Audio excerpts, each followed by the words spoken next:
Coba deh, kita jujur-jujuran. Buat sebagian besar bisnis, laba tuh apa sih? Seringnya cuma sisa kan?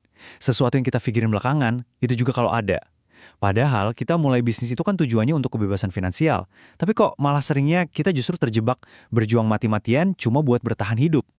Angkanya ini ngeri banget loh. Menurut Small Business Administration, 83% bisnis kecil itu ternyata nggak profitable secara berkelanjutan. Mereka hidupnya ya dari satu tagihan ke tagihan berikutnya. Ini kenyataan pahit buat jutaan pengusaha, dan mungkin Anda yang punya bisnis retail juga ngerasain hal yang sama. Nah, ini dia nih akar masalahnya. Rumus akuntansi paling dasar yang kita semua hafal di luar kepala, penjualan dikurangi biaya sama dengan laba. Secara matematika, ya bener, nggak ada yang salah. Tapi kalau dari sisi perilaku kita sebagai manusia, rumus ini tuh sebuah kebohongan. Jebakan yang justru disiapkan untuk bikin kita gagal. Oke, mari kita bedah lebih dalam. Kenapa sih rumus yang kayaknya logis banget ini justru sering bikin pengusaha gigit jari? Ini bukan karena kita nggak pinter, sama sekali bukan. Tapi karena sistem yang diajarkan ke kita itu dari awal udah keliru. Gini deh, coba perhatiin. Istilah buat laba itu selalu bottom line, hasil akhir. Semuanya seolah-olah bilang kalau laba itu datangnya belakangan. Dan sifat alami kita sebagai manusia, kalau ada sesuatu yang ditaruh di akhir, ya kita anggapnya nggak penting. Sesuatu yang bisa dipikirin nanti. Padahal kan aneh ya. Anda nggak mungkin bilang, keluarga itu nomor satu, jadi saya urus mereka paling terakhir. Ya nggak mungkin kan? Jadi, poin utamanya di sini, rumusnya sih logis, nggak salah hitung. Tapi rumus itu berlawanan banget sama cara kerja otak dan kebiasaan kita. Mencoba patuh sama rumus lama ini tuh sama aja kayak kita nyoba dorong batu besar ke puncak bukit. Tiap hari. Bisa sih secara teori, tapi prakteknya hampir mustahil buat konsisten. Sekarang, kita masuk ke bagian yang seru. Ada satu prinsip psikologis yang bisa menjelaskan kelakuan kita soal duit. Dan yang lebih penting lagi, kita bakal belajar gimana caranya memanfaatkan prinsip ini biar jadi keuntungan buat kita. Nah, ini kuncinya. Namanya hukum Parkinson. Intinya gini, permintaan itu akan selalu membengkak untuk menghabiskan pasokan yang ada. Kalau di bisnis, artinya apa? Semakin banyak uang cash di rekening bisnis Anda, ya semakin banyak juga pengeluaran yang entah kenapa tiba-tiba muncul buat dihabisin. Omset naik, wah tiba-tiba kepikiran butuh sistem kasir baru atau renovasi toko yang penting banget. Kenal banget kan sama situasi ini? Biar gampang, kita pakai analogi pasta gigi. Coba bayangin, Anda baru buka odol baru, masih penuh. Pasti mencetnya santai kan? Keluarin banyak, tebel, sempurna disikat gigi. Kalau ada yang jatuh ke wastafel, ya udah biarin aja, stoknya masih banyak kok, kita jadi boros. Sekarang, bandingin sama pas odolnya udah mau habis. Tiba-tiba kita jadi super kreatif. Kita gulung-gulung, kita tekan dari ujung, bahkan sampai digunting biar bisa dapat sisa terakhirnya. Kita jadi irit dan inovatif. Karena apa? Karena pasokannya terbatas. Perilaku kita langsung berubah total. Jadi solusinya gimana? Gampang banget. Kita balik aja rumusnya. Bukan lagi penjualan dikurangi biaya sama dengan laba. Kita ganti jadi penjualan dikurangi laba sama dengan biaya. Cuma dibalik doang, tapi dampaknya luar biasa. Laba bukan lagi sisa-sisa, tapi jadi prioritas yang kita ambil duluan. Sebenarnya konsep ini udah sering kita dengar kok di keuangan pribadi.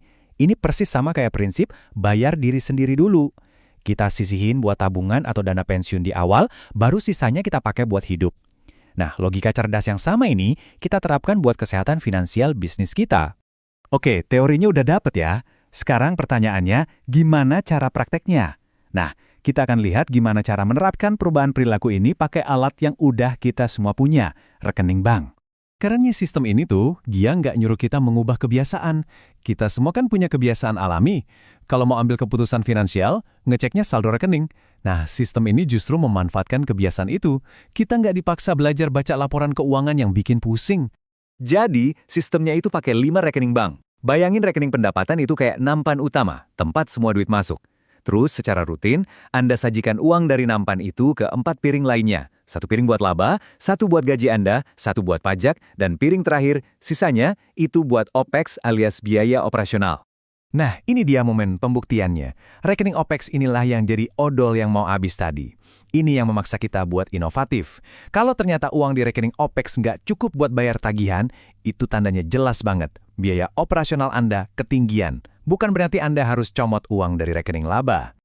Oke, mungkin kedengarannya jadi ribet ya, punya banyak rekening, tapi tenang, bagian terbaiknya adalah Anda nggak perlu lakuin semuanya sekaligus. Mari kita fokus ke satu langkah super kecil yang bisa Anda ambil sekarang juga. Kunci buat membangun kebiasaan baru itu adalah mulai dari kemenangan kecil. Jadi, kita akan bikin standarnya serendah mungkin, saking rendahnya sampai mustahil buat gagal. Kita cuma mau bangun momentum positif dulu. Ini dia poin aksi yang bisa langsung Anda terapkan di bisnis retail Anda hari ini juga.